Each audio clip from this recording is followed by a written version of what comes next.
From Snoop Dogg trying to warn the world about Kanye West, this nigga crazier than the shit I got on my head, to DMX warning about R. Kelly's sexual abuse before he got arrested. Respect to even talk to it face to face. You gotta talk to the cracking dog, cause you in there with. These are some of the times rappers tried to warn their fans, starting with Eminem, who's the kind of rapper who tells it like it is and drops a killer bar while he's at it, and that no-nonsense attitude didn't change when he decided to take on hip-hop's biggest menace, Diddy. For decades, a lot of people in the industry knew what Diddy was capable of. Eminem was one of them, and he's been trying to warn the public for years using subtle jabs in his music. Like this diss from the unreleased song Any Man back in 1999, M wrote, "Original bad boy on the case, cover your face. Came in the place blowed, and sprayed Puffy with mace." Eminem was basically calling Diddy the kind of guy you'd defend yourself from with mace, aka a sex creep. But that was mild compared to his warning decades later in 2018. At the time, Machine Gun Kelly and Eminem were beefing, so M dropped the hit diss track Kill Shot. In it, Eminem snuck in something heavy about Diddy with the line, "But Kells, the day you put out a hit's the day Diddy admits that he put the hit out that got Pac killed." Of course, a lot of people didn't pay too much attention to the part at the time, but years later, people started picking up what Eminem was putting down. Eminem had been speaking the truth. He never liked Diddy for years. This MGK beef turned into 3D chess by Eminem. Eminem's warnings turned out to be real when Diddy got arrested in September 2024, facing charges for running a criminal enterprise and multiple lawsuits for his sex crimes. The exact scandals straight out of Eminem's lyrics. While Eminem used his lyrics to spill some dark secrets, Cardi B's warnings kept her fans safe from exploitation. Back in February 2019, a fan received a fake email from a scammer posing as Cardi B. Recognizing the scam for what it is, they quickly sent it over to Cardi, who posted it on Instagram to alert everyone. But here's the sick twist. The scammers used special needs children in their scheme to swindle money from kind-hearted people. That part specifically really pissed Cardi B off. Yeah, wild and disgusting, taking advantage of real kind people who want to make a change, but you're scamming. If it don't come from my mouth, don't believe it. Of course, Cardi wasn't the only one upset. Fans and parents of special needs children aired their views and their support. This is incredibly pathetic and disrespectful to those of us who have kids with autism. This wasn't even the only time someone tried to do something like this. In 2023, another impersonator attempted to scam her fans by using an AI-generated voice and video to promote a fake stimulus-style program that promised easy money. Of course, once again, Cardi was quick to warn her fans, and this time, someone was going to get sued. So far, it seems the scammers might have gotten the message. But Cardi B wasn't the only one fiercely protecting her fans from scams. Kid Cudi also faced similar issues and didn't hesitate to warn everyone. In April 2024, Kid Cudi discovered someone was running a classic scam, impersonating him and requesting his fans' credit card information. He found it slightly amusing and posted a quick warning on X. "Yo, if anyone is hitting y'all on IG saying they are me and asking for credit card info, that is not me." This wasn't the most sophisticated scam either. Just one peek at the sort of messages fans were getting, and it became abundantly clear why Kid Cudi found it funny. Like this DM, for example, that starts with, "Hey Rager, this is Kid Cudi on my secret account," and ends with proof they're legit by sending a random picture of the rapper. The situation was even more amusing when fans realized the scammer had 0 followers to begin with. One ex-user summed it up perfectly. Whoever is falling for this, seeing the account has 0 followers, deserves to be scammed. Although Kid Cudi's warning might have seemed unnecessary, Snoop Dogg's warning about Kanye West turned out to be downright prophetic. Kanye had a long history of doing erratic and controversial things, but back in 2016, his behavior took a different dimension and only got crazier from there. Kanye had a show in Sacramento, but ditched it performing for his fans and went on a full-on rant about everything from Beyonce to politics. Don't try to diss Beyonce. She is great. Taylor Swift is great.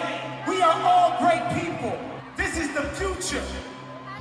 This is the way of thinking to make America great again. The switch-up threw everyone off, including Snoop Dogg, who reacted to the insane concert and gave a warning everyone should have listened to. Have y'all heard this nigga? This nigga on stage This nigga crazier than the shit I got on my head. However, it didn't stop at political rants. Over time, Kanye started saying things like, I see good things about Hitler also. The Jew, I love everyone. I'm done with the classifications. Every human being has something of value that they brought to the table, especially Hitler. Praising Hitler was obviously a bad look, and he got a lot of backlash for it. This is actually really depressing. The only thing missing was a white hooded robe, but that only seemed to egg him on, and pretty soon, Kanye figured that praising Hitler wasn't enough and outright tweeted, "I'm a Nazi. I love Hitler. Now what, bitch?" Shockingly enough, this was just the start. Kanye would go on multiple Twitter tirades, tweeting some of the most insane things imaginable. Some blamed his addiction to nitrous oxide, others blamed his bipolar disorder, meaning whenever he did something crazy, there'd always be someone in the comments saying, he's off his meds and went manic again. However, by 2025, Kanye had completed his metamorphosis. He released a song on May 8th titled Heil Hitler, and it was immediately removed from streaming platforms like Spotify and Apple Music. To show the crash out was 100% real, Kanye decided to put on a black KKK outfit and go on a bit of a rant. Because the Jews, they move.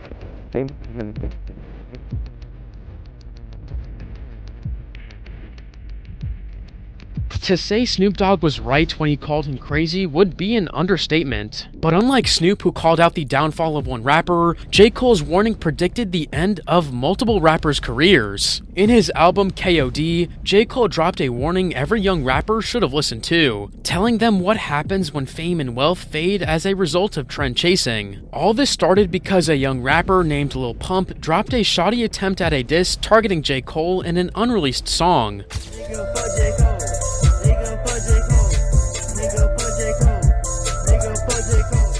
After a year in 2018, J. Cole dropped 1985, and it had some warnings not just for Lil Pump, but for others like him. On it he wrote, "One day them kids that's listening gon' grow up and get too old for that shit that made you blow up. Now your show's looking light cause they don't show up." This warning was very accurate, especially after the release of Gucci Gang in 2017. Lil Pump pretty much fell off, his singles failed to chart on the Billboard 100, and judging by Lil Pump's last album's performance, it's fair to say his fans have ghosted him, as only 2,000 copies were sold in the first week of release. But Cole wasn't done yet, because his warning came with some sage advice as well. On the same track he said, "These white kids love that you don't give a f***. They want to see you dab, they want to see you pop a pill, they want to see you tatted from your face to your heels." This warning wasn't just aimed at Lil Pump, but also at other young rappers like 6ix9ine, who've cultivated this particular persona J. Cole was warning about. With his multiple face tattoos, colorful hair, and gang affiliations, 6ix9ine tries to present himself as a street rapper. It might have gotten him success back in the day, but it also got him jail time, abuse, and a public beating. Fuck, nigga, that's how they supposed to treat you. Bitch ass. Mickey Mouse ass, clown ass nigga. Although the most apt warning rappers still aren't listening to was in the lines, "You could have bought a crib with all that bread you done blew. I know you think this type of revenue is never ending." By 2020, Lil Pump had spent a good chunk of his money on extravagant things like a $350,000 chain. Not long after, he was owing the IRS $1.6 million in taxes, and he's far from the only rapper to have blown his wealth. That's why you can still find fans on J. Cole's song saying, "Insane how well this aged." But while J. Cole dropped a wise warning for young rappers, DMX had warned people about an old rapper over a decade ago. In 2002, a tape allegedly showing footage of R. Kelly acting inappropriately with a 14-year-old girl surfaced. Yet, this did not destroy Kelly's reputation entirely, as many people continued to collaborate with him for years. One rapper, however, tried to warn the world exactly what kind of monster R. Kelly was, and that was DMX. In 2009, DMX was one of those rappers who wanted to collaborate with R. Kelly, but what he witnessed when he met with the man immediately changed his mind, and he dropped this warning in an interview. Whenever I see you, I'ma spit in your face, you faggot. Wow. Trust me, you're gonna be showing a few more. Let me catch that. And my man kept him safe, dog, and he had enough respect to even talk to him. face to face. You gotta talk through the crack in the That's door. right. Cause you in there with a minor. To clarify, DMX had met with R. Kelly for a studio session, only to be disrespected, isolated in a separate room, and basically ignored. Kelly had refused to come out of the room and meet DMX because he was allegedly in there with a minor. Even after this clear warning that R. Kelly was still up to no good, he was allowed to operate for another decade. But by 2017, the world learned just how much this man was actually capable of. BuzzFeed dropped a bomb of an article exposing R. Kelly. The R&B singer R. Kelly has denied allegations that he's holding several young women in an abusive cult. A BuzzFeed report accuses him of brainwashing women who got close to him in an effort to boost their musical careers. His victims were said to suffer from Stockholm Syndrome and had suffered different kinds of abuse, including Kelly allegedly punishing them for interacting with men by starving them or hitting them and controlling every aspect of their lives. People were finally paying attention to the warning signs, and in February 2019, R. Kelly was arrested in Chicago and charged with 10 counts of aggravated sexual abuse involving 4 victims, 3 of whom were minors. This kicked off a long legal battle that ultimately ended with R. Kelly getting sentenced to 30 years in prison. Now, if you'd like to support me, please hit the subscribe button and feel free to watch my newest upload here.